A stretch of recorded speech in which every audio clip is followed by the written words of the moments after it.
जय गुरुदेव। गुरुर्ब्रह्मा गुरुर्विष्णु गुरुदेवो महेश्वरः।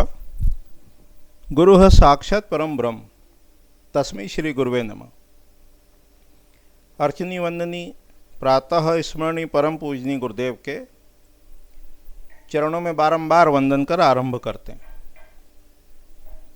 वास्तु कंसल्टेंसी या वास्तु परामर्श किस प्रकार देना, उसको ध्यान में रखते हुए वीडियो की एक श्रृंखला बनाने का विचार है। 4-5 वीडियो, 3-4 जो भी होंगे। इससे हमें ये ज्ञात होगा कि वास्तु की दृष्टि से जब अपन परामर्श देने जाते हैं तो हमें किन बातों का ध्यान रखना है, नंबर 1, और किन बातों को, किन विषयों को कितना वेटेज देना है, कितना उसको वेटेज देना है। तो इसको अपन मार्किंग भी कर सकते हैं, इनके मार्क्स भी दे सकते हैं। और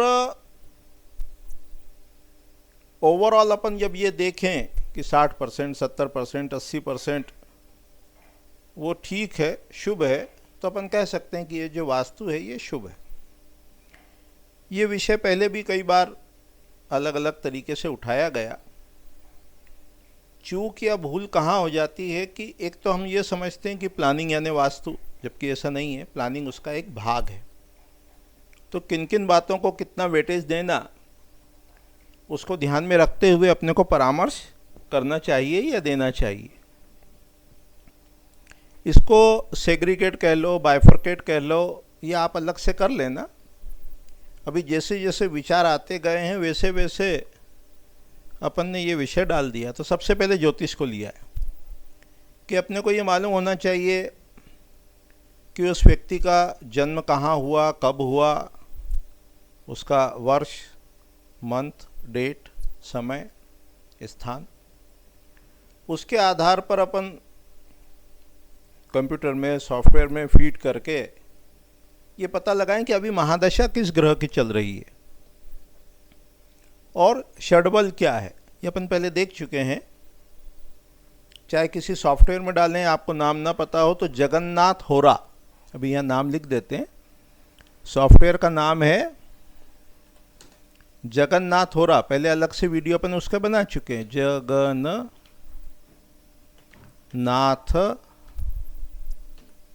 होरा, जगन्नाथ होरा, ऐसा वो सॉफ्टवेयर जगन्नाथ होरा। तो साइट पे जाएंगे तो आपको मिल जाएगा, वो फ्रीली अवेलेबल है। उसमें date of birth, time, place वो डालने के बाद आपको षडबल देखना है। तो जिसका षडबल 100 से कम हो, 1 से कम हो, इसका मतलब वो ग्रह जो है वो ठीक नहीं है, कमज़ोर है। और उस ग्रह की जब महादशा आती है तो व्यक्ति कष्ट प्राप्त करता है या कष्ट में होता है। तो हमें ये ध्यान रखना चाहिए कि उसके जीवन में जो समस्या है, क्या उसका कारण ज्योतिष है। और जिस ग्रह की भी महादशा है, अभी हमने अंतर्दशा, प्रत्यंतर दशा, विदशा उसकी चर्चा नहीं की। तो जिस ग्रह की महादशा है और वो ग्रह यदि कमज़ोर है, षडबल में 1 से कम है या 100 से कम है, तो हमें उस ग्रह के मंत्र हैं, जप हैं, उपाय हैं, वो करना चाहिए। तो सबसे पहले व्यक्ति की महादशा का विचार करें। सामान्य रूप से राहु की महादशा शुभ नहीं कही गई है। तो यदि राहु की महादशा चलती हो तो उसके भी उपाय करना चाहिए। उस समय ज़्यादा रिस्क वाले काम नहीं करना चाहिए। उसके बाद अपन ने पॉइंट लिया 7 के बाद 8वां, कि जिस भी साइट की अपन बात करें, अब आप इनको बाइफरकेट कर लेना कि प्लॉट के कौन से हैं, बिल्डिंग के कौन से हैं, इंडस्ट्री के कौन से हैं, ऑफिस के कौन कौन से पॉइंट्स ध्यान में रखना है, वो अलग से बाइफरकेट आप कर लेना।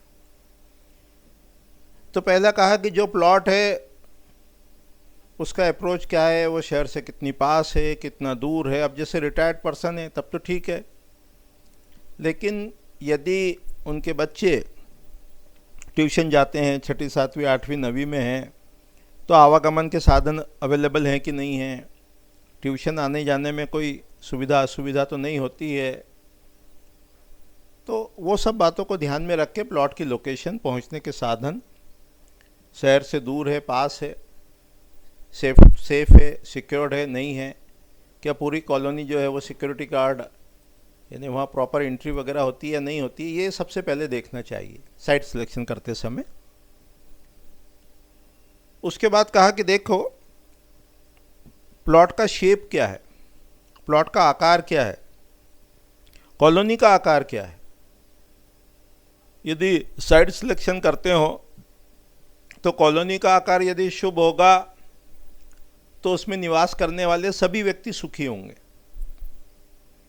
प्लॉट का आकार शुभ होगा तो उस भवन पर, उस भूमि पर निवास करने वाले सभी व्यक्ति शुभ होंगे।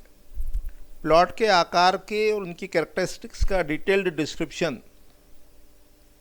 सम्रांगण सूत्रधार के मातृका संस्थान नामक अध्याय में है। उसमें वर्गाकार, आयताकार, त्रिकोणाकार, अनेक आकार और उनकी गुण, उनकी कैरेक्टरिस्टिक्स वो दी है, इस ओर ध्यान जाना चाहिए।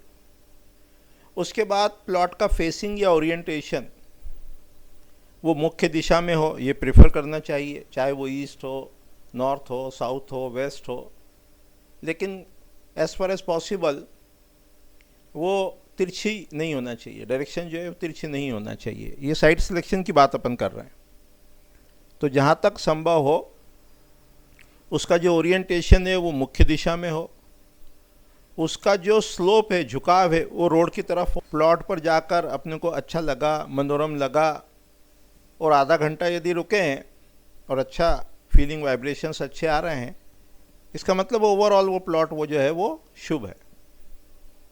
तो ऐसा अपने को वहाँ ध्यान रखना चाहिए। उसके डॉक्यूमेंट्स कैसे हैं, कॉलोनी में कोई लीगल प्रॉब्लम्स तो नहीं चल रही है, उस पर लोन इत्यादि अपने को मिल सकता है प्लॉट पर, बिल्डिंग पर, या नहीं मिल सकता है, वो कितनी डेवलप हुई है, वहाँ ड्रेनेज सिस्टम है कि नहीं, इलेक्ट्रिकल सिस्टम है या नहीं है, रोड प्रॉपर बने हैं या नहीं बने हैं, इन सब बातों का ध्यान जो प्लॉट है उसको खरीदते समय ध्यान में रखना चाहिए।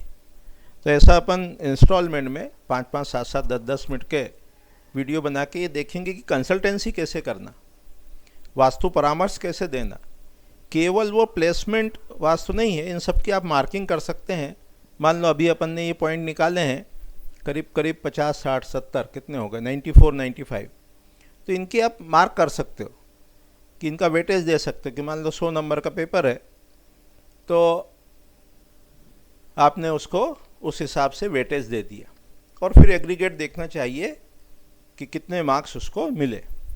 कुछ वास्तु में ऐसे भी दोष हैं कि जो बिल्कुल नहीं होना चाहिए, आगे उसकी चर्चा करेंगे कि वेंटिलेशन कैसा है, कलर स्कीम्स कैसी है, ये सब विषयों को अपन देखने का, समझने का प्रयास करेंगे। तो अभी इतने ही कह के वाणी को विराम देते हैं। अभी अपन ने लगभग 17 पॉइंट्स देख लिए। आगामी वीडियो में इन पॉइंट्स को और आगे बढ़ाएंगे। जय गुरुदेव, जय गुरुदेव।